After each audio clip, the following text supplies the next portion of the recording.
Hello à tous et bienvenue dans ce nouvel épisode du podcast Âme de Bar. Aujourd'hui, j'avais envie de vous parler de quelque chose qui vraiment anime toutes mes journées, que j'ai mis en place il y a peu de temps finalement. Mais aujourd'hui, c'est un outil que j'utilise tous les jours et dont je peux vraiment plus me passer. Et je me suis rendu compte qu'en fait, j'avais l'impression que c'est quelque chose dont j'avais parlé, même sur les réseaux et que j'avais déjà abordé avec vous, alors qu'au final, pas du tout. Alors que c'est super marrant parce que dans mes publications ou à chaque fois que je teste un nouveau sport, à chaque fois je dis que c'est une forme de méditation. Par exemple, j'ai déjà fait un épisode où je parle du surf comme de la méditation, l'haltéro comme de la méditation, etc. Mais en fait, j'ai jamais pris le temps de vous parler réellement de la méditation, alors que c'est quelque chose que j'ai mis en place depuis pas si longtemps que ça. C'est quelque chose qui m'a toujours un petit peu suivi. Je vous expliquerai après, comment ça s'est passé pour moi. Mais c'est quelque chose que j'ai toujours connu et que j'ai toujours appréhendé un petit peu de loin. Mais là, aujourd'hui, c'est un outil que j'utilise chaque jour. Donc déjà chaque matin ou chaque soir. Je reviendrai un petit peu plus en détail là-dessus plus tard. Mais vraiment, c'est quelque chose que j'utilise tous les jours et finalement j'en avais encore jamais vraiment parlé avec vous. Donc voilà, je me suis dit que ça méritait clairement d'en faire un épisode entier. En plus, je voulais avec cet épisode aussi revenir sur pas mal de clichés parce que c'est vrai qu'autour de moi, quand j'ai dit à mon entourage, je pense à une personne en particulier, quand j'ai dit là par exemple je peux pas, je vais méditer ou quoi, ou là je suis pas dispo, désolé, je suis en mode avion, je vais méditer, ou à tout à l'heure je vais méditer. Et la personne m'a répondu attention, te cogne pas la tête. Parce que c'est vrai que quand on a cette image là, quand on pratique pas la méditation, quand on dit ça, on a direct l'image un petit peu perchée des gens en tailleur comme ça qui l'évitent carrément, genre vraiment, après cette personne-là ne méditera jamais, je pense, dans sa vie. Mais même si c'est pas quelque chose qu'on pratique, je pense qu'il y a des clichés qu'il faut stopper direct. Voilà, c'est pas forcément un truc perché, c'est pas forcément un truc compliqué, c'est un truc qu'on peut tous faire. On n'est pas, vraiment, c'est un truc qu'on devrait tous faire. Et je vais vous expliquer pourquoi dans cet épisode. Donc voilà, je voulais revenir avec vous sur comment j'en suis arrivée à méditer tous les jours, pourquoi je l'ai fait et qu'est-ce que ça m'a apporté dans ma vie tout court, mais aussi dans ma pratique sportive et dans mon métier. Même dans mes périodes compliquées, dans tout ce que je peux vivre au quotidien. C'est un outil incroyable et vraiment je ne peux plus passer une seule journée sans méditer. Et au plus on médite, au plus on en a besoin et au plus c'est même pas besoin, c'est vraiment au plus on se rend compte que c'est tellement bénéfique que du coup tu as envie d'y retourner régulièrement. Voilà. Au début tu vas peut-être un peu te forcer, mais plus ça va aller, plus tu vas te dire mais en fait j'ai besoin, c'est ton moment à toi en fait et il est indispensable et c'est des moments magiques. Voilà, vraiment. Donc voilà, préparez-vous à vous cogner la tête au plafond, c'est parti, on va parler méditation tous ensemble. Et coucou, moi c'est Shirley, je suis coach et athlète d'haltérophilie et à chaque épisode je t'ouvre les coulisses de ma vie sportive et de mon métier. Mon but est de t'aider à simplifier ta pratique, renforcer ta confiance et t'aider à progresser avec authenticité afin que toi aussi tu brilles sous la barre et dans la vie. Donc déjà, dans un premier temps, pourquoi la méditation, à mon sens, c'est parce que on passe trop de temps, et ça, c'est ce que je dis, j'ai l'impression dans chacun de mes épisodes, mais je vais le répéter jusqu'à ma mort, c'est pas grave. On passe notre temps à toujours aller chercher à l'extérieur les réponses, à l'extérieur le bonheur, à l'extérieur la confiance en soi, à l'extérieur les performances, bref, tout ce que vous voulez. On passe notre temps à chercher à l'extérieur ce qui est déjà en nous.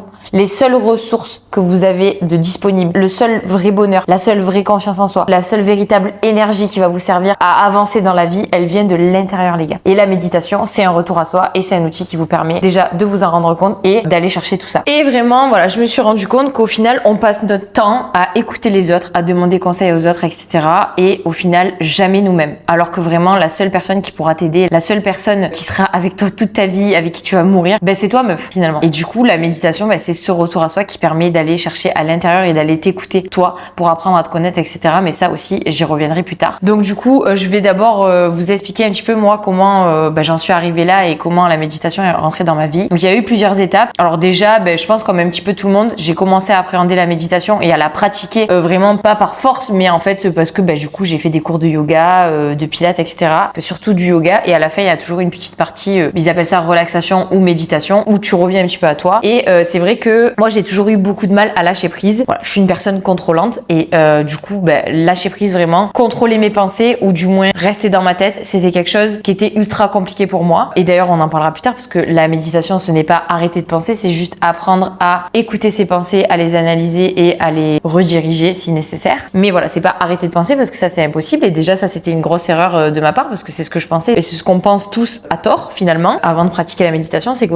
il faut ne pas penser. Non, il faut juste arriver à les analyser, à les étudier et à revenir à soi à chaque fois. Donc voilà, moi la méditation c'est quelque chose que j'ai commencé à un petit peu à expérimenter expérimenté au travers du yoga. Et étant une personne contrôlante finalement, c'était super dur pour moi. Mais au plus t'es quelqu'un de contrôlant comme ça peut être mon cas, au plus finalement t'as besoin de ces moments-là de retour à soi et de méditation. Mais du coup voilà, c'est encore plus compliqué. Donc si j'avais su finalement, j'aurais commencé ça plus tôt. Mais finalement c'est pas grâce au yoga que je me suis mis à méditer tous les jours, parce que voilà, c'est pas quelque chose que j'ai mis en place à ce moment-là. Je l'ai fait pendant les cours de yoga, j'ai trouvé ça plutôt cool, mais comme c'était difficile, voilà, j'ai pas forcément mis ça en place. Par contre, c'est quelque chose que je pratiquais vraiment ponctuellement, notamment dans une période dans ma vie qui était ultra compliquée et dont je vous ai déjà parlé, où finalement je me détestais en fait. C'est juste avant de démissionner de la banque et avant de commencer le coaching, où j'étais complètement perdue et en fait, mais je ruminais tellement, c'était ultra anxiogène. En fait, j'étais tellement en mode survie et en train de ressasser, d'analyser, d'essayer de tout contrôler à l'intérieur de moi que du coup, j'arrêtais pas de mouliner et je me suis dit mais meuf, médite, enfin genre vraiment j'en avais besoin même pour arriver à m'endormir et j'ai utilisé du coup encore une fois à tort la méditation pour arrêter de penser et pour arriver à m'endormir. Donc forcément ça marchait pas trop et je finissais par m'endormir tout simplement parce que j'étais ultra fatiguée. Encore une fois voilà, j'ai essayé de méditer, pas que ce soit pour les mauvaises raisons, mais pas de la meilleure des façons et sans vraiment comprendre à quoi servait la méditation et comment la pratiquer. Donc du coup ça marchait pas. Mais voilà, j'avais toujours cette notion, je savais, j'avais envie d'essayer, j'avais envie de lâcher prise, j'avais envie de me reconnecter à moi et dompter un petit peu ces pensées-là, mais je savais juste pas comment m'y prendre. Donc voilà, vous l'avez compris déjà à cette époque-là, j'étais complètement déconnectée de moi-même, donc c'est à cette époque-là que m'aurait servi encore plus la méditation, mais j'avais, je pense, mal compris le principe et je pensais que voilà, la méditation était là pour faire disparaître les pensées, alors que finalement, elle est tout simplement là pour nous apprendre à les regarder et à se regarder soi et finalement à se reconnecter à soi-même. Du coup,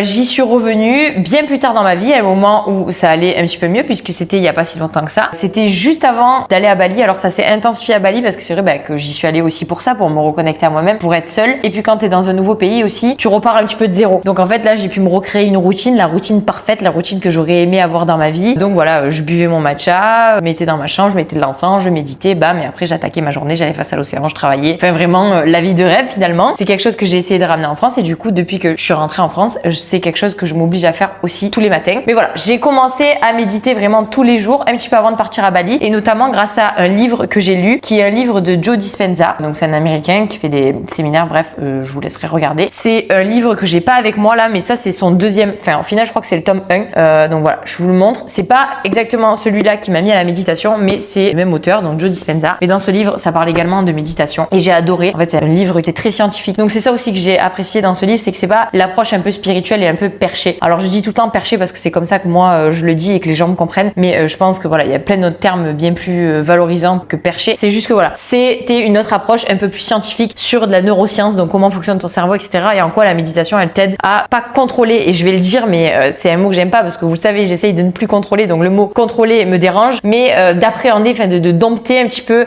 tes pensées, de les comprendre, de comprendre comment fonctionne ton cerveau et comment tu peux arriver à fonctionner avec au mieux et à sortir de ce mode-là survie et à comprendre voilà que c'est toi qui dirige ce qu'il y a là-haut et qu'il y a que comme ça que tu peux voilà finalement diriger ta vie et être pleinement heureuse, parce qu'en fait voilà, tu sors de ce mode survie et t'es pas contre ton cerveau ni contre tes pensées, tu fonctionnes avec. Voilà, c'est un petit peu comme les disques durs et comme les ordinateurs, il en parle mieux que moi dans le livre, donc c'est pour ça que je vous laisserai regarder pour vous l'acheter, ou bref regarder les avis sur internet. Mais voilà, c'est un peu comme avoir un super disque dur, un super ordinateur que tu sais pas utiliser. En fait le cerveau c'est pareil, c'est une machine incroyable, c'est juste qu'on est déconnecté complètement de ce qu'on met dedans et de nous-mêmes, de nos pensées, de notre cerveau finalement, et du coup c'est pour ça au final qu'on est dans ce mode survie là. T'as beau avoir le meilleur des outils, si tu sais pas l'utiliser, t'en feras pas grand chose. Donc au final c'est cette approche là que j'ai appréciée et du coup ça m'a aidé à appréhender ça différemment, à comprendre comment ça fonctionne. Et dans le livre il nous parle de plusieurs formes de méditation et du coup j'ai trouvé la mienne petit à petit. À l'heure actuelle j'utilise plus forcément les méditations qui sont données dans le livre, mais c'est une routine que j'ai mis moi en place et du coup j'ai ma propre forme de méditation à moi tous les jours. Il y a des fois où ça me prend 10 minutes, des fois où c'est un petit peu plus long, mais au final voilà, après petit à petit ça va t'aider toi à trouver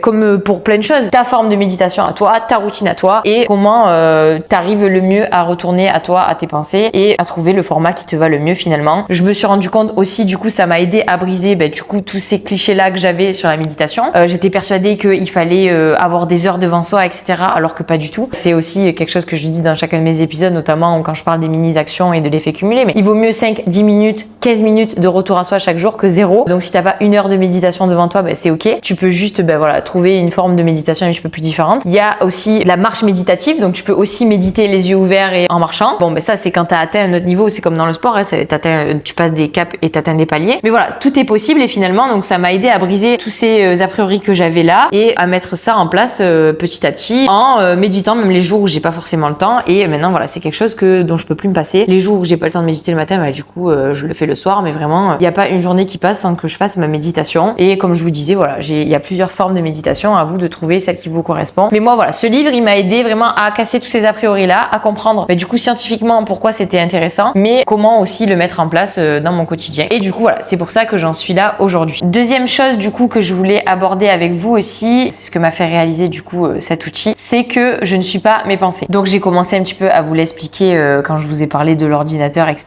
et de la neuroscience, enfin, le fait d'utiliser correctement son cerveau. J'ai compris aussi que tout ce qui passe dans ma tête, et d'ailleurs, c'est évident parce que quand on y pense ou quand on sort de ce mode survie là, les journées on est plus heureux, les journées on est moins heureux, on pense pas les mêmes choses et on n'a pas les mêmes pensées. Donc c'est pas un hasard finalement. Et du coup, il y a peut-être des journées où je vais penser que je suis nulle et des journées où je vais penser que je suis exceptionnelle. Et les deux sont vrais au final. Mais du coup, c'est bien la preuve que toutes les pensées que j'ai ne me définissent pas forcément parce que même moi, d'un jour ou l'autre, je vais pas avoir les mêmes pensées, je vais pas penser la même chose. Donc voilà, il faut apprendre à gérer ça. Et du coup, j'ai commencé à comprendre, à appréhender que mes pensées ne sont que des pensées. Et que du coup, les jours où ça va, c'est ok, mais que les jours où ça va un peu moins bien et que j'ai des pensées un petit peu plus négatives, plutôt que de les alimenter, etc.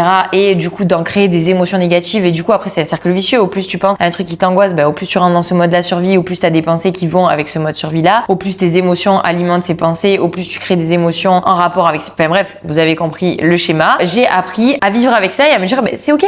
Voilà, c'est aussi moi qui alimente ou pas ce cercle vicieux, c'est aussi moi qui suis responsable d'en sortir et la méditation, ça m'aide énormément. Ça m'aide à revenir à moi, ça m'aide à prendre du recul. En fait, ça t'aide à dézoomer, à te dire ok, là j'ai telle pensée. Pourquoi? Des fois peut-être qu'on n'a pas la réponse, mais juste ok, j'ai décidé de ne pas les alimenter, de ne pas monter dedans. Voilà. Là, ce que je ressens, c'est pas la vérité vraie, c'est pas... Et puis c'est toi qui décides de ce qui est vrai ou pas. Si tu décides que voilà, t'es une incapable, etc., tu seras une incapable. Si tu décides que t'es la meilleure des meufs, la queen et que tu vas tout dead, tu vas dead ça. Donc vraiment, apprendre à reprendre du recul, à dézoomer sur mes pensées et à pas vraiment toutes les croire, mais surtout à les moduler vraiment et à mieux les gérer. Voilà. En fait, j'ai du mal à trouver un mot autre que le mot contrôler. Donc c'est pas contrôler ses pensées, mais voilà, c'est vraiment alimenter les bonnes. Et du coup, pour ça, je vais vous donner un exemple que j'avais utilisé dans un réel Instagram qui vous avait pas mal parlé. C'est une vieille histoire. Bon bref, je vais pas la répéter à 100%, mais c'est l'histoire de deux loups. Au final, à l'intérieur de nous, on a deux loups. Un loup très mauvais qui représente les pensées négatives, qui se nourrit de haine, de rancœur, de jalousie, etc. Et le loup de la bienveillance, de l'amour, de la joie, etc. Et au final, dans l'histoire, c'est un grand-père qui parle avec son petit-fils. Et le petit-fils, il dit oui, mais au final, ces deux loups-là, ils sont à l'intérieur de nous, ils font que se battre, mais lequel gagne? Et là, le grand-père répond tout simplement, c'est le loup à qui tu donnes à manger. C'est le loup que tu nourris. Forcément, le loup que tu nourris gagnera sur l'autre parce qu'il aura plus de force. Et pour les pensées, au final, du coup, c'est la même chose. C'est à toi de décider si tu donnes à manger à tes pensées positives ou à tes pensées négatives. Au loup qui est méchant ou au loup qui est gentil. Voilà, quand il y a quelque chose qui t'arrive, à toi de décider si tu veux répondre avec la jalousie, avec la haine, avec la rancœur ou si tu veux répondre avec l'amour, la bienveillance, la gratitude, bref, tout ce que tu veux. Et cette phrase-là, cette histoire-là, elle a changé complètement ma façon de penser, mais c'est aussi à ça que la méditation va t'aider, à alimenter, à nourrir les bonnes pensées. Du coup, dans on va dire une troisième partie de cet épisode, je voulais faire le parallèle un petit peu avec le sport, parce que si vous êtes là, c'est aussi que vous êtes des sportifs. Pourquoi c'est aussi essentiel? Et ça, d'ailleurs, je suis trop contente parce qu'en ce moment, je le vois beaucoup sur les réseaux, des personnes qui disent la méditation, ça sert à rien. Et d'un coup, bam, vous avez les images des champions de basket, des grands footballeurs, etc., qui à un moment donné font des exercices de respiration ou font de la méditation, etc., juste avant leur match. Et d'ailleurs, la visualisation aussi très importante, c'est une forme de méditation, mais bon, ça mériterait un épisode à part entière, encore une fois. Tout ça pour dire que du coup, en ce moment, voilà, c'est en train de se démocratiser, j'ai l'impression, et ça me fait très plaisir parce que voilà, il faut arrêter de penser que la méditation ou que les exercices de respiration, etc., le mental se construit uniquement le jour d'une compétition. Non, justement. Et la méditation, pratiquer tous les jours, c'est ce qui va t'aider à garder le dessus sur toi ou sur tes mauvaises pensées peut-être le jour d'une compétition où t'arrives dans de moins bonnes conditions, où tu te retrouves face à des adversaires plus doués que toi, etc. Le mental, c'est vraiment ce qui va te faire gagner des compétitions, mais le mental, il se construit petit à petit. De la même façon que tu vas pas travailler ton snatch une fois dans l'année et le jour de ta compétition, tu vas travailler ça tous les jours ou 4 fois, 5 fois par semaine toute l'année. Le mental, c'est la même chose. Et le meilleur outil pour travailler ce mental, je suis désolée, mais ça reste la méditation, ça reste analyser, contrôler. Putain, j'arrive pas à trouver un autre mot que ça, mais c'est voilà, nourrir les bonnes pensées, nourrir le bon loup, et ça passe dans la vie, au quotidien. C'est tes petites routines du quotidien, c'est ce que tu vas mettre en place tous les jours, pas qu'à l'entraînement, tout ce que tu vas mettre en place à côté de ton entraînement qui va faire que le jour J, tu seras la meilleure version de toi-même. Et du coup, pour la partie un petit peu plus dézoomée au sens large du terme. Donc il y a énormément d'articles qui parlent des bienfaits de la méditation, mais pas que neurologique. Ça joue aussi énormément sur ce que tu vas penser de toi-même, parce que ça reste un des meilleurs moyens de se connecter à soi-même, et c'est ce que je dis à chaque fois. Tu ne peux pas passer des journées entières avec une personne que tu ne connais pas ou que tu n'aimes pas. Tu peux, hein, et d'ailleurs c'est peut-être le cas pour certains d'entre vous, et ça a été mon cas à moi aussi, mais tu peux pas vivre correctement. Au final, tu vis dans la souffrance en permanence, et la méditation, ça te permet de te reconnecter à toi, de revenir à l'intérieur, d'apprendre à t'aimer, à mettre de la douceur, à mettre beaucoup d'amour dans ton quotidien et dans ta relation avec toi-même. Et c'est le seul moyen d'arriver à s'aimer et à passer des journées. Enfin voilà, vraiment, t'es la seule personne, c'est ce que j'ai dit au début de l'épisode, t'es la seule personne avec qui tu vas devoir vivre toute ta vie. T'es la seule personne qui va te soutenir toute ta vie. Et en fait, moi, à l'époque, ça me traumatisait, enfin, ça me faisait peur parce que c'était une période où je m'aimais pas, où vraiment pour moi c'était angoissant de penser ça. Aujourd'hui, je le vois complètement différemment parce que j'ai mis d'autres pensées à l'intérieur de mon cerveau, certes, j'ai nourri d'autres émotions, mais parce que j'ai appris à me connaître et je me suis dit, mais meuf, on va d'être ça. Genre, je suis ma meilleure amie. Vraiment, si je suis avec moi tous les jours, mais je ne peux que y arriver. Je suis la meilleure amie dont j'ai besoin. Vraiment, et je me rends compte maintenant avec du recul, et les expériences ont fait que ça m'a aidé aussi. Mais même cette période-là où j'étais au bout de ma vie, au final, j'en suis sortie et j'ai été ma meilleure aide finalement. Et ces moments de reconnexion à soi où voilà, tu vas méditer et tu vas mettre de nouvelles pensées, de nouvelles émotions dans ton corps et dans ta vie, commencer ta journée par des émotions positives, tu vas te dire mais putain, mais en fait, mais tu vois la vie complètement différemment. Et du coup, t'apprends à t'aimer, t'apprends à te connaître déjà, donc t'apprends à t'aimer avec tes qualités et tes défauts, même si j'aime plus appeler ça des défauts, mais voilà, ce que t'aimes chez toi et ce que t'aimes un peu moins bien, mais de la même façon que t'as des potes et t'aimes pas 100% de leur personnalité. C'est pas pour autant que tu leur parles mal ou que tu les détestes. C'est pareil avec toi-même. Et la méditation, ça t'aide à ça. Ça t'aide à comprendre, voilà, à sortir du truc, dézoomer, encore une fois, à regarder, voilà, je suis telle personne et c'est ok et je m'aime et je m'envoie beaucoup de douceur, je m'envoie beaucoup d'amour. Et à partir du moment où tu te connais à 100% et t'apprends à t'aimer comme ça, du coup, tu prends confiance en toi en fait et tu te connais mieux que quiconque et t'apprends à fonctionner comme ça et à te rendre compte que t'es ta meilleure alliée et moi, je suis ma meilleure ressource. Voilà, tant que je suis là, c'est ok. Toute ma vie, je vais devoir la passer avec moi-même et je saurai me sortir de n'importe quelle situation parce que je suis là. Je suis ma meilleure ressource. Je suis ma meilleure amie. J'ai confiance en moi, j'ai confiance en la vie et ça va le faire. Donc voilà, j'espère que cet épisode vous a aidé. C'est vrai que c'est compliqué de mettre des mots sur des concepts aussi abstraits finalement et aussi